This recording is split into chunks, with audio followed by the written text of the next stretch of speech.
오늘 우리에게 주시는 하나님의 말씀은 디모데후서 4장 9절에서 22절입니다.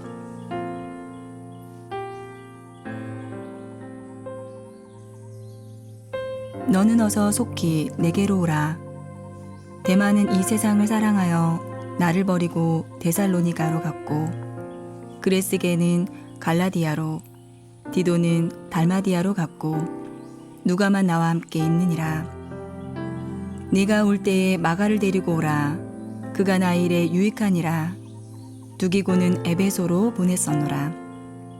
내가 올 때에 내가 드로아 가보의 집에 둔 겉옷을 가지고 오고, 또 책은 특별히 가죽 종이에 쓴 것을 가져오라. 구리세공업자 알렉산더가 내게 해를 많이 입혔음에 주께서 그 행한 대로 그에게 갚으시리니 너도 그를 주의하라. 그가 우리 말을 심히 대적하였느니라. 내가 처음 변명할 때에 나와 함께 한 자가 하나도 없고 다 나를 버렸으나 그들에게 허물을 돌리지 않기를 원하노라. 주께서 내 곁에 서서 나에게 힘을 주심은 나로 말미암아 선포된 말씀이 온전히 전파되어 모든 이방인이 듣게 하려 하심이니 내가 사자의 입에서 건짐을 받았느니라. 주께서 나를 모든 악한 일에서 건져내시고 또 그의 천국에 들어가도록 구원하시리니 그에게 영광이 세세 무궁토록 있을지어다. 아멘. 브리스가와 아굴라와 및 오네시보로의 집에 무단하라. 에라스도는 고린도에 머물러 있고 드로비모는 병들어서 밀레도에 두어노니 너는 겨울 전에 어서 오라. 부블로와 부데와 리노와 글라우디아와 모든 형제가 다 내게 문안하느니라. 나는 주께서 내 심령에 함께 계시기를 바라노니 은혜가 너희와 함께 있을지어다. 아멘.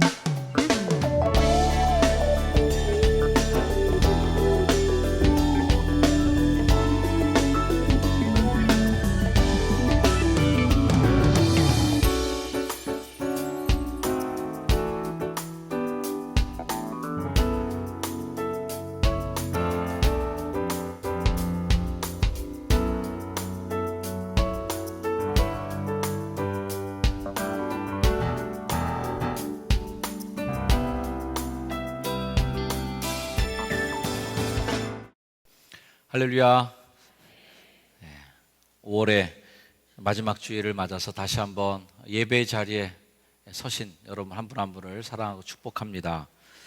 본문의 상황은 바울이 로마의 감옥에 갇힌 다음에 다시 석방되고 또 두 번째 다시 투옥이 된 상황 속에서 기록된 말씀인 것을 여러분이 알고 있습니다.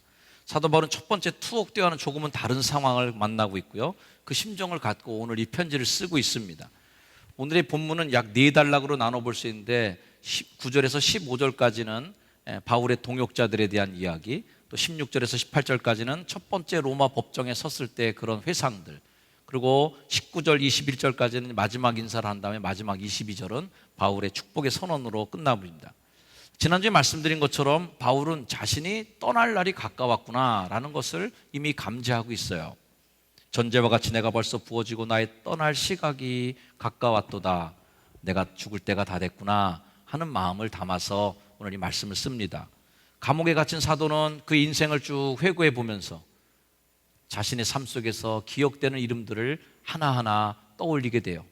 그를 버리고 떠났던 동역자들도 있었고 나와 함께 평생 같이 했던 고마운 이름들도 다시 한번 떠올리게 됩니다.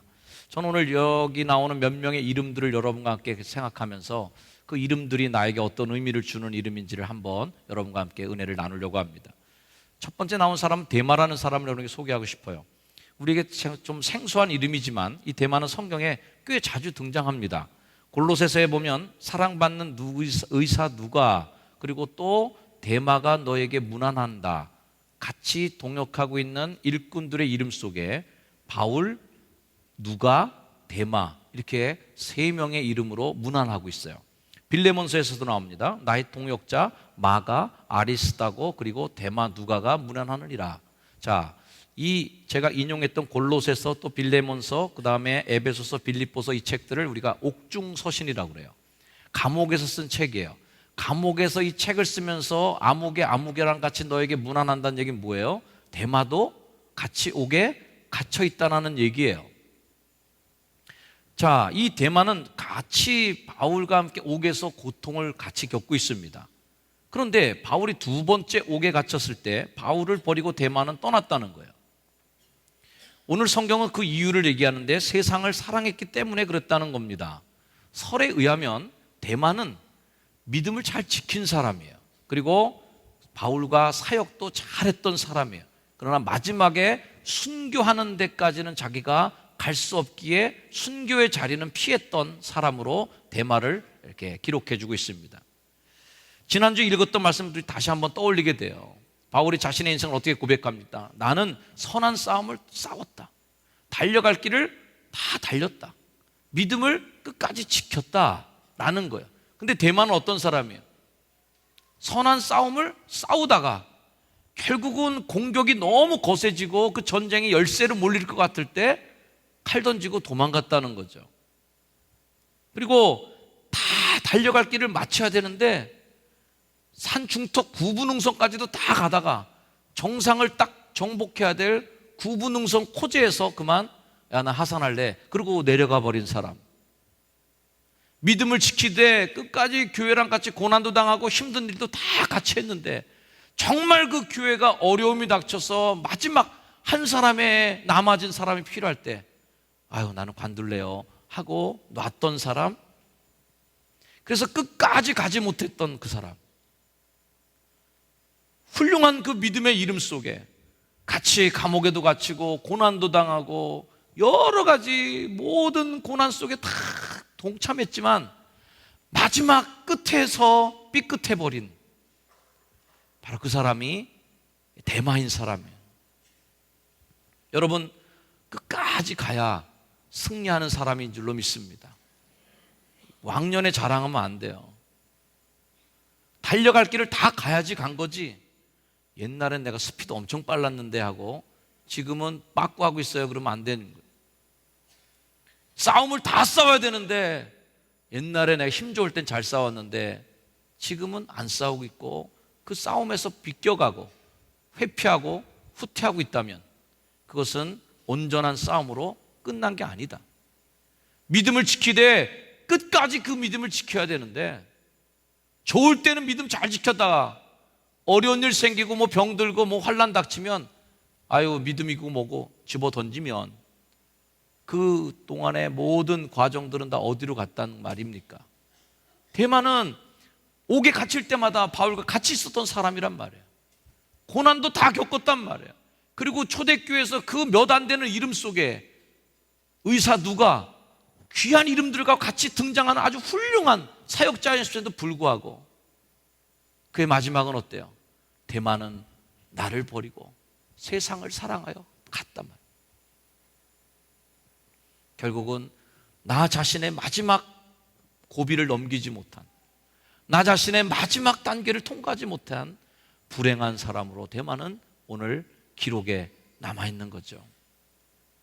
이 대마의 거울에 여러분 비춰보면서 끝까지 하시길 주의 이름으로 축원합니다. 옆에 분에게 한번 축복해 주세요.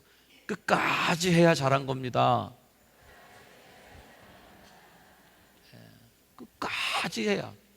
끝까지 해야 그게 하나님이 기뻐하시는 거예요. 아멘. 그 다음에 나온 사람은 알렉산더라는 이름의 사람이 나옵니다. 이름이 되게 멋있어요. 알렉산더. 굉장히 영웅 같은 이름입니다. 자, 이 알렉산더는 에베소교의 교인인데요. 구리로 뭔가 물건을 만들어서 그렇게 팔던 사람입니다. 구리 세공업자예요. 근데 이 사람이 어떤 사람이냐? 디모데전서 1장에 이미 등장했던 그 인물입니다. 여러분하고 디모데전서 읽으면서 같이 읽었던 인물 중에 하나예요. 기억이 나실지 모르겠지만 기억을 되살려 드릴게요. 믿음과 착한 양심 가져라 라고 바울이 사람들에게 권면하고 믿음과 착한 양심을 가지는데 양심도 버리고 믿음도 파손한 인간이 있단 말이에요. 그 이름이 누구냐? 후메네오와 알렉산더가 대표적인 이름이라는 겁니다. 그래서 이 두 사람은 사탄에게 내어 주었 바 되었다. 아주 마귀짓을 하고 있다라는 거예요. 교회에 다양한 군상들이 존재하고 있다는 것에 놀라게 됩니다. 야, 초대교회는 목숨 걸고 교회 나왔던 사람들인데 목숨 걸고 교회 나온 사람 중에서도 이런 사람들이 또 나오는구나. 이런 사람들이 있으니까 교회지. 또 교회니까 이런 사람이 있고 그래서 교회이구나 라는 생각도 하게 됩니다. 교회는 많은 분들이 모여 있고 다양한 사람들이 있어요. 자, 그런데 이 알렉산더는 그냥 믿음을 버린 정도가 아닌 사람입니다. 데마는 세상을 사랑해서 아유 전 이제 그만둘게요 그리고 털고 나가버린 사람이고, 알렉산더는 그런 종류가 아니라 끝까지 뭔가 속을 새긴 것 같아요. 자, 14절 말씀 보니까 알렉산더가 내게 해를 많이 입혔다는 거예요. 해를 많이 입혔다. 그래서 너도 좀 그를 조심하는 게 좋겠구나. 그러면서 그가 우리 말을 심히 대적하였느니라. 자, 뭐를 괴롭혔을까 할 때 말을 대적했다는 거예요. 그러니까 반대 의견이 많았다는 거죠. 뭐 좀 의견이 나오면 안 되는데 못합니다 라는 얘기를 많이 한 사람이라는 거예요. 말을 대적했다. 성경에는 그를 주의하라고 합니다. 성도인데도 전도에 도움이 되지 않고 전도에 방해가 되는 사람이 있어요. 심각한 교회의 대적자가 되어버렸어요. 교회에 해를 끼치는 사람이 되었어요. 천사장이 타락하면 사탄이 되었다는 이 이야기가 우리에게 무엇을 의미하는지 한번 생각해 봅니다. 성도가 타락하면 뭐가 될까? 거룩할 성, 무리도, 성도, 거룩한 사람이 때가 묻고 흠이 짙게 되면 무엇이 될까? 상상해 보시길 바랍니다. 순백의 웨딩 드레스는 때가 쉽게 묻고 지저분하고 추해지는 거기 마련이에요. 성도가 성도의 자리에 있지 않으면 그것만큼 볼썽사나운 것도 없는 거죠. 자, 알렉산더는 다른 어떤 것보다 우리 말을 심히 대적했다. 반대를 위한 반대였을까요? 기분 나쁘니까 좋은 것도 반대하고 뭐 어떤 말도 다 반대하고, 그래서 반대하는 게 내 사명인 양 그렇게 반대했던 사람. 그래서 해를 많이 끼쳤다는 말에 직역본을 보면 내가 그 사람에게 많이 괴롭힘을 당했다라는 거예요. 바울이 알렉산더에게 많이 괴롭힘을 당한 거죠. 자, 그런데 바울의 마음은 어때요? 그렇게 나를 괴롭힌 그 사람을 어떻게 대하고 있습니까? 오늘 말씀해 보니까 14절 말씀에 내게 해를 많이 입혔으니 그 왼수를 그냥 확 이렇게 하는 게 아니에요. 내게 해를 많이 입혔으니 하나님 천벌을 내려서 그 인간을 이렇게 얘기하지 않아요. 주님에게 그 모든 판결을 메어 맡깁니다. 따라합시다. 주님께 판단을 맡깁니다. 주님께 판단을 맡겼어요. 주께서 그가 행한 대로 갚으실 거라 나는 생각해 라고 얘기하는 거예요. 목회자 입장에서는 주님이 행한 대로 갚아주실 것을 믿고 혹이나 그런 사람일지라도 끝까지 사랑으로 돌보아야 되는 것이고, 성도 입장에서는 내가 교회 생활하면서 내가 행한 대로 하나님이 갚으실 걸 생각하시고 어떻게 내가 신앙생활 해야 될지를 잘 스스로가 결정하라는 말씀입니다. 자, 이 안 좋은 사람들 이름만 기억에 나는 것이 아니라 좋은 인물들도 기억에 남아요. 그 중에 하나가 이 브리스가와 아굴라의 이름도 오늘 등장합니다. 이 브리스가가 부인 이름이고 아굴라가 남편 이름입니다. 그 당시 세계에서는요, 남자가 뭐든지 우위예요. 여자는 별로 이렇게 이름도 잘 등장하지 않고 별로 이렇게 족보에 중요하지 않습니다. 근데 우리가 늘 외우는 그 단어가 그 통단어로 외우잖아요. 브리스가와 아굴라, 브리스길라와 아굴라 이렇게 외웁니다. 그 여자애를 먼저 대고 남편 이름을 뒤에 놓고 있는 거는 그 브리스가라는 여자가 얼마나 대단한 훌륭한 분이었는가를 알 수 있는 대목이에요. 자, 우리 교회 여성분들도 힘을 내시길 바랍니다. 네. 근데 처음부터 브리스가가 앞에 나온 이름이 아니었어요. 최초로 이 브리스가와 아굴라가 전도된 장면이 사도행전 18장에 나오는데 이렇게 전도가 됩니다. 아굴라라고 하는 본도에서 난 유대인 한 사람을 만났어요. 이때만 해도 부인 이름은 나오지도 않아요. 그 집의 가장이니까 아굴라 이름이 먼저 나옵니다. 자, 아굴라라는 유대인인데요, 어떤 사람이냐면 이 유대인 중에 로마에 살던 사람들에게 글라우디오라고 하는 황제가 명령을 내립니다. 야, 로마에 사는 이방인들은 다 그냥 다 추방 명을 내려요. 다 가라. 그래서 이 아굴라와 브리스길라라는 이 사람도 역시 로마에서 추방을 당해서 고린도에 와서 살고 있다가 고린도에서 바울을 만나서 전도가 된 케이스예요. 이곳에서 그들은 예수를 믿게 된 다음부터 선교의 가장 훌륭한 후원자가 됩니다. 그래서 성경에 나오는 부부로 잘 섬기는 사람을 들으라 그러면은 1등이죠. 항상 먼저 나오는 브리스길라와 아굴라, 브리스가와 아굴라 똑같은 이름이에요. 고린도서 16장 19절로 갑니다. 자, 고린도서에 가면 이렇게 나와요. 아시아의 교회들이 너에게 무난하고 아굴라와 브리스가와 그 집에 있는 교회. 자, 여기 무슨 말씀이에요? 아굴라와 브리스가도 있지만 그 집에 있는 교회에게 무난한다는 말이에요. 즉 아굴라와 브리스길라는 자신의 집에 예배당을 세웠어요. 그 당시엔 다 가정교회죠. 집에서 예배 보는 거죠. 집에서 예배를 보는데 자신의 집을 예배의 처소로 내놨어요. 여러분 속회를 드릴 때 그 속회는 어떤 거예요? 셀 모임을 할 때 아무개 집사님과 그 집에 있는 교회가 되는 거예요. 할렐루야. 여러분 속회 모임할 때마다 여러분의 가정에 있는 교회, 여러분 집에 있는 교회가 하나님의 복을 받는 교회가 되길 주의 이름으로 축원합니다. 이들 부부는요 보통 부부가 아니에요. 그냥 열심만 있고 섬기기만 하는 사람들이 아니라 성경 지식도 놀라운 사람들입니다. 사도행 18장에 보면요 알렉산드리아에서 아볼로라는 사람이 나오는데 이 아볼로라는 사람은 얼마나 말도 잘하고 성경 지식도 뛰어난지 아주 언변이 좋다는 거예요. 언변도 좋고 성경에도 능통해요. 이 사람이 이제 전도합니다. 주의 도를 배웠어요. 열심으로 예수님에 대한 것을 증거하고 돌아다니는데 요한의 세례만 알고 성령 세례는 아직 몰랐어요. 그러고서 회당에서 막 전도하는데 브리스길라와 아굴라가 이때부터 벌써 역전됐어요. 이제 여자 이름이 앞에 나오고 이제 남자 이름이 뒤에 갔어요.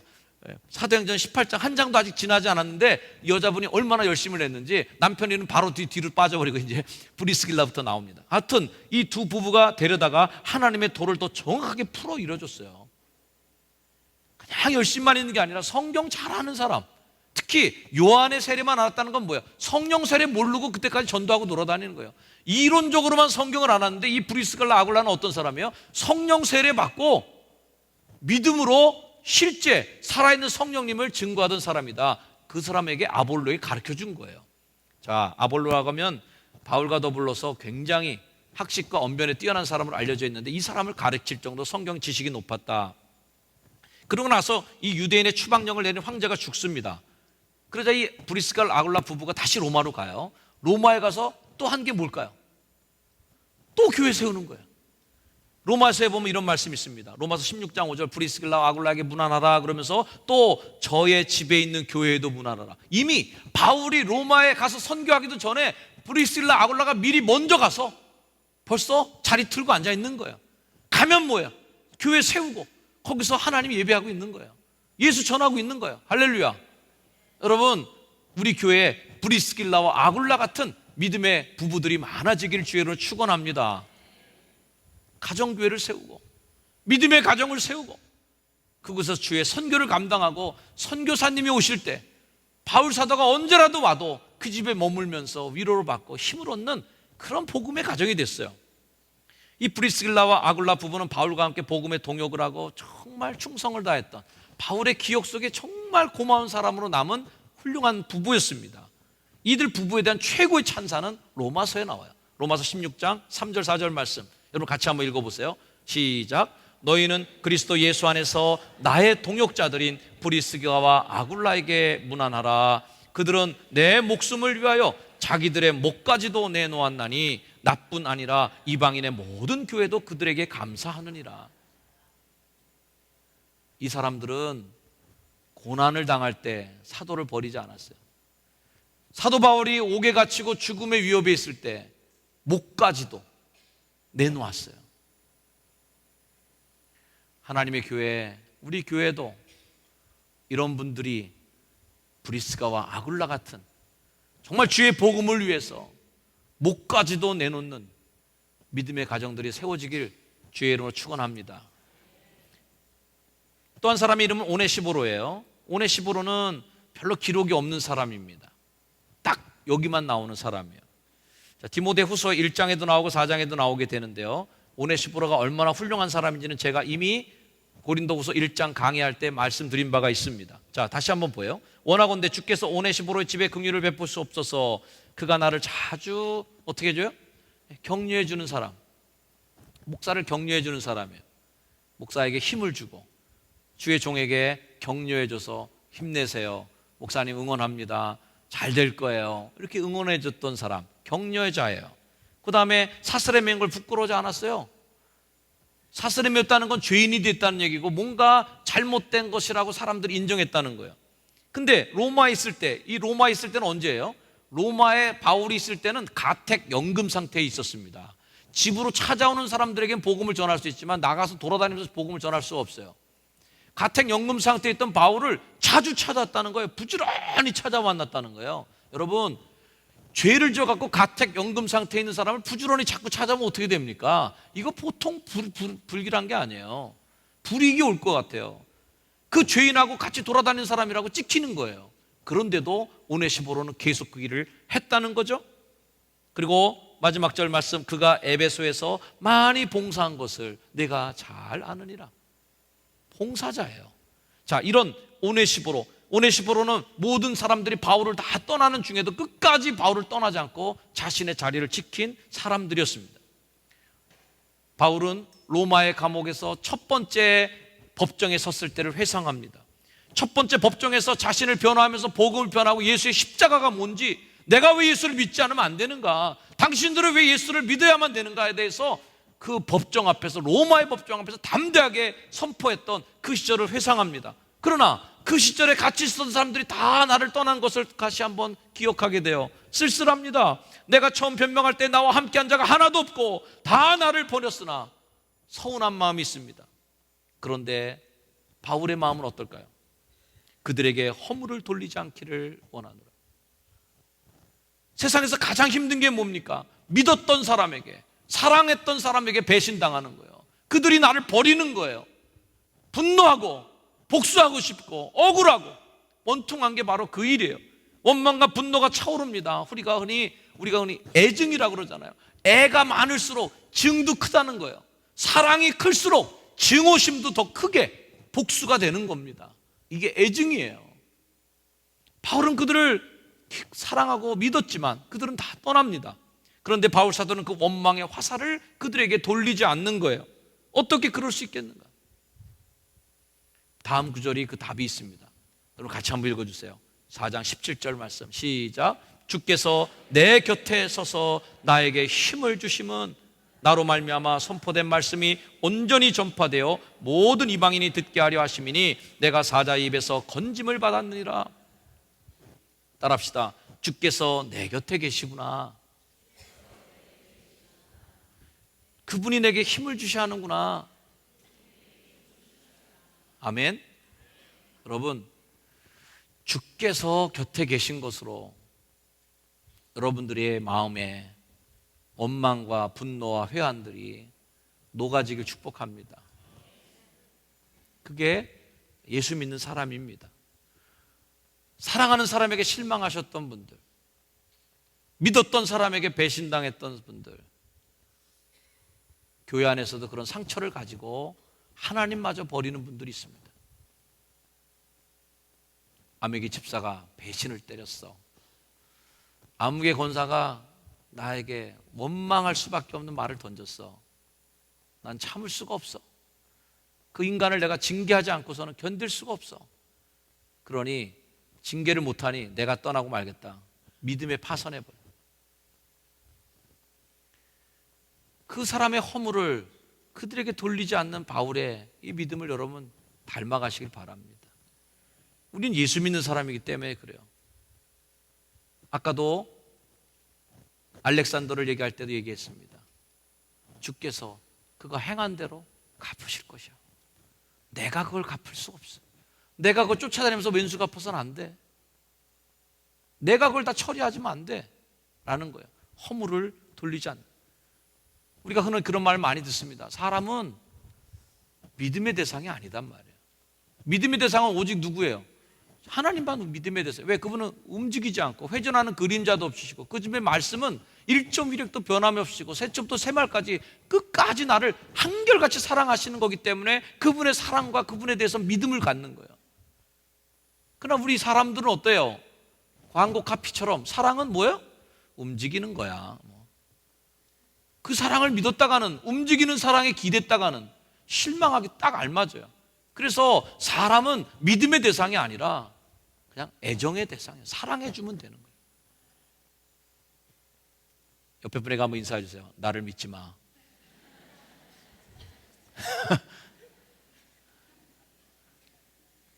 여러분, 정현수 목사를 믿지 마십시오. 제가 흠이 없겠습니까? 제가 어떻게 100% 완벽할 수 있겠습니까?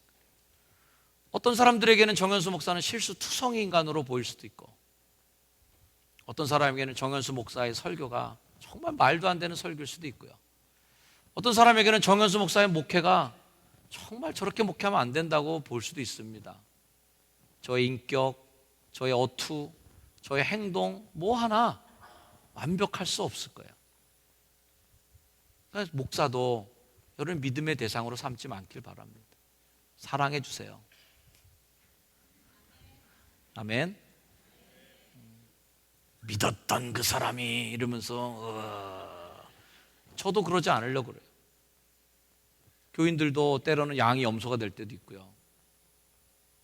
교인들에게 역시 배반을 당할 때도 있습니다.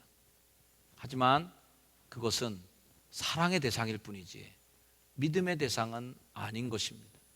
그럼에도 불구하고 그 허물을 그들에게 돌리지 않기를 기도하면서 그분에게 긍휼이 있기를 기도하고 그분도 하나님의 자녀로 치유되고 더 건강한 믿음으로 되기를 기도하는 거예요. 그게 교인들의 믿음이고 예수 믿는 사람들의 믿음입니다. 그 허물을 그들에게 돌리고 그것을 내가 직접적으로 타격하겠다고 하는 사람은 어떤 사람인가 하면 따라합시다. 그 사람은 예수 안 믿는 사람이다. 예수 안 믿는 사람이죠. 예수님 있는 걸 안 믿으니까 그걸 못 맡기죠. 하나님을 안 믿으니까 하나님이 행한 대로 갚아줄 거에 대해 신뢰가 전혀 없는 거예요. 내가 다 뭔가 칼을 꽂아야 된다고 생각하고 내가 다 그걸 뭔가 처리해서 끝장을 보려고 하는 마음은 하나님을 믿지 않는 마음이다. 주께서 행한 대로 갚으시고 그 허물을 그에게 돌리지 않기를 원하는 그 사도의 마음을 우리가 같이 본받기를 주의 이름으로 축원합니다. 이제 편지는 마지막 축원으로 대단원의 막을 내립니다. 자, 오늘로 이 설교가 27번째, 그래서 디모데 전서와 후서를 다 마치게 됩니다. 모든 이 말씀을 다 이제 자식 같은 디모데에게 다 했어요. 다 하고 나서 이제 마지막 짧은 한마디 말로 그의 삶을 축복합니다. 그 축복이 22절 말씀이에요. 같이 한번 읽어봅니다. 시작. 나는 주께서 내 심령에 함께 계시기를 바라노니 은혜가 너희와 함께 있을지어다. 아멘. 가장 사랑하는 사람에게 마지막 주는 선물, 그리고 그의 목회가 정말 잘 되길 바라는 아빠의 마음으로 주는 선물, 바로 주님의 영이, 그리스도의 성령이 너의 심령 가운데 있기를 원하는 마음. 그러면 다 되는 거죠. 나는 떠날 때가 됐어요. 주님 만날 날이 가까웠어요. 천의 고와 같이 버려진 이 어린 목회자를 누가 주실까 줄까? 주님이 너와 함께 하기를 원하노라. 주님의 은혜가 너의 심령에 있기를 원하노라. 여러분, 여러분의 삶 속에 하나님의 은혜가 풍성하게 주의 심령 가운데, 여러분의 심령 가운데 주의 은혜가 있기를 주의 이름으로 축원을 드립니다. 드라마의 대사 같은 말을 옆 사람이 한번 해주세요. 내 안에 주님 있다.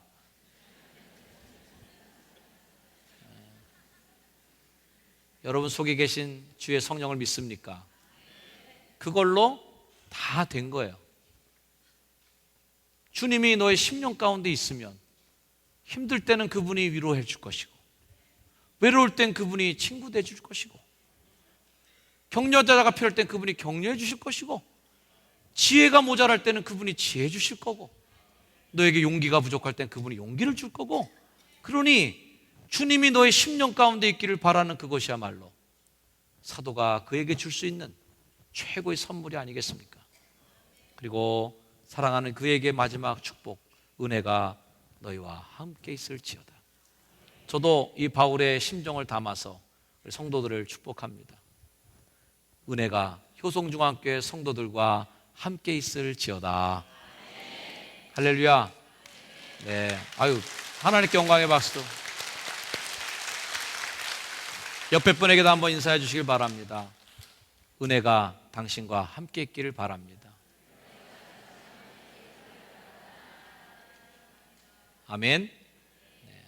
우리 시간에 다 같이 한번 일어나서 서로를 축복하는 찬양으로 서로를 축복했으면 좋겠습니다. 우리가 흔히 야곱의 축복이라고 불리는 찬양인데, 너는 하나님의 선물, 하나님의 놀라운 축복의 선물. 나오셔도 돼요. 나는 널 위해 기도하며 너를 축복할 거야 라는 아름다운 찬양의 가사예요. 저도 여러분들을 축복합니다. 여러분들은 담장 너머로 뻗은 가지 같은 분들, 정말 가지의 푸른 열매처럼 소중한 분들이에요. 효성중앙교회 가장 축복받으시는 여러분 모두 한 분 한 분을 진심으로 사랑하고 축복합니다. 은혜가 여러분의 있기를 주의 이름으로 축원합니다. 함께 찬양하겠습니다. 박수하면서.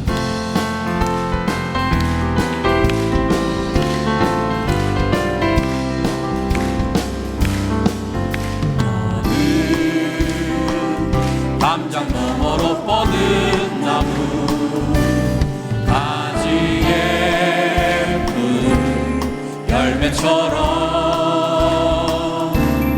하나님의 귀한 축복이 삶에 가득히 넘쳐날 거야.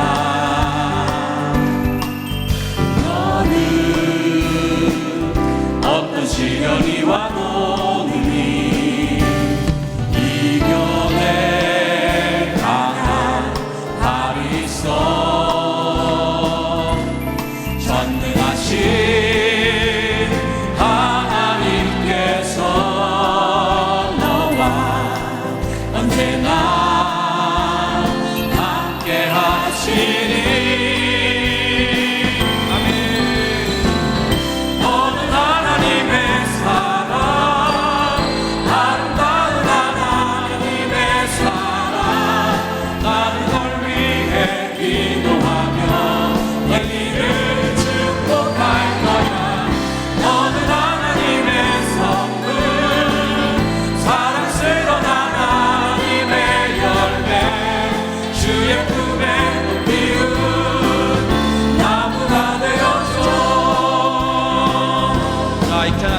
할 텐데요.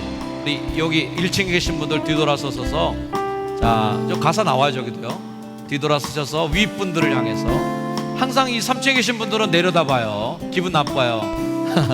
우리 서로를 축복해 주면서 우리 교인들끼리 서로 은혜가 너희와 함께 있을지어다 하신 말씀처럼 서로가 은혜를 나누고 축복을 나누고 함께 걸어가는 복된 교회로 하나님이 쓰실 줄로 믿습니다. 자, 서로 축복합니다.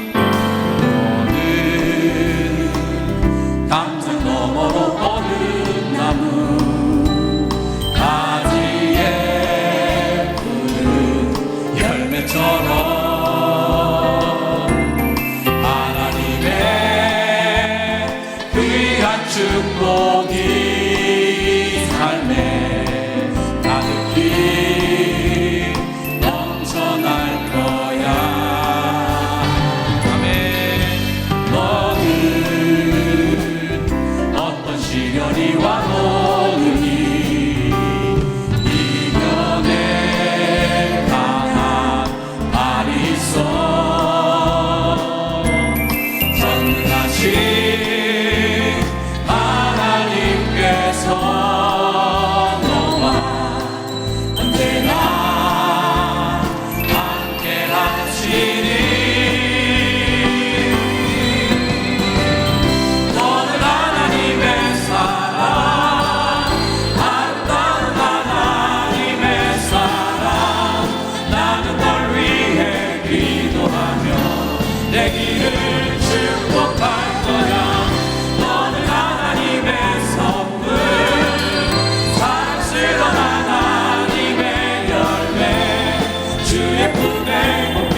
서로 바라보면서 기도하겠습니다.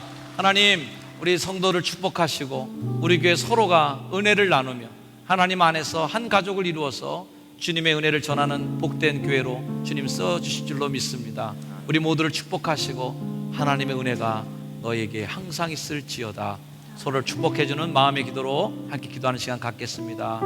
하나님 감사합니다. 그동안 우리가 디모데 전서를 같이 함께 보고 하나님 우리에게 부어주시는 하나님의 은혜를 느꼈습니다. 은혜가 너희와 항상 함께 있을지어다. 하나님 감사합니다.